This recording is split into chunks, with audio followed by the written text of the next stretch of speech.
Oi, meu nome é Maoma.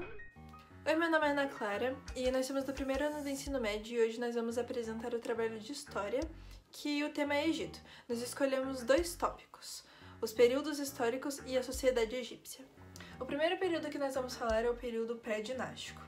Foi durante esse período que ocorreu uma grande extensão territorial, econômica e política no Egito. E durante esse período eles não tinham uma unidade política, e foi aí que aconteceram os principais acontecimentos políticos, que aconteceram antes da junção dos povos egípcios. Antes dessa junção, haviam grupos organizados por unidades políticas maiores, que eram os nomos. E com a junção dos nomos se criaram 2 reinos, o Alto e o Baixo Egito, que em 3000 a.C. se juntaram por causa de Menés, o primeiro faraó egípcio. E depois da unificação veio o Antigo Império, tempo das construções hidráulicas e de grande porte. O Antigo Império representou o início de um governo centralizado, onde eles conseguiram proporcionar a organização dos trabalhos coletivos por meio de grandes obras e outras coisas. Nesse momento, a política era concentrada nas mãos do faraó. No apogeu do Antigo Império, o governo era voltado às obras de drenagem, irrigação e também da arquitetura. Na política interna, os nomarcas se fortaleceram, porém geraram uma crise de governo. Já ao final do Antigo Império, o Egito sofreu algumas invasões, dando início ao período intermediário. O Médio Império. No Médio Império teve o restabelecimento da política egípcia, e nesse período o poder dos faraós se ampliou bastante, e também teve um bom desenvolvimento militar dos nomarcas de Tebas. A política militar tinha o objetivo de tomar a unidade egípcia política e promover o território.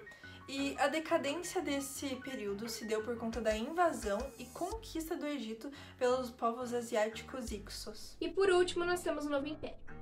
Com a expulsão dos Hyksos do Egito, eles entraram no Novo Império, que foi a fase onde a civilização atingiu seu apogeu e foi caracterizada pelo expansionismo e pelo militarismo.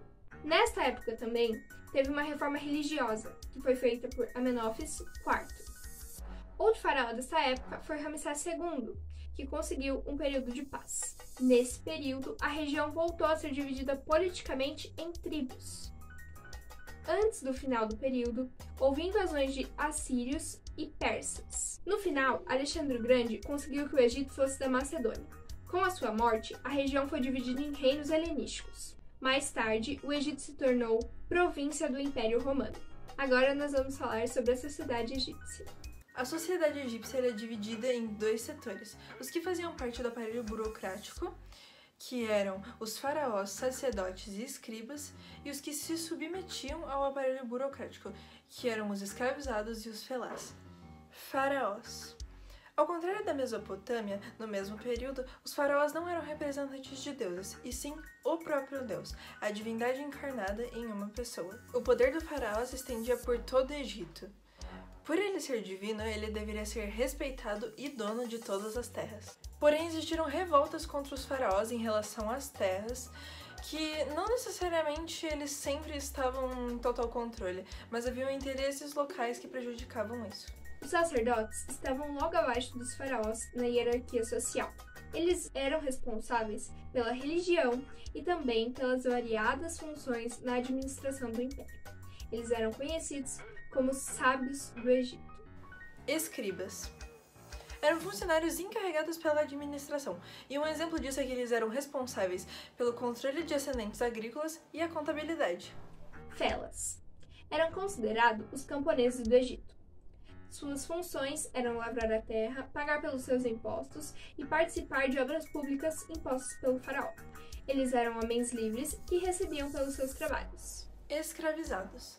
Mesmo que nem toda a maioria da sociedade egípcia fosse, alguns eram por conta de dívidas e outros eram estrangeiros prisioneiros de guerra. Eles tinham diversas funções, desde agrícolas até de serviçais de templos, artistas, artesãos, entre outros. Espero que vocês tenham gostado. Um beijo! Um beijão! Tchau!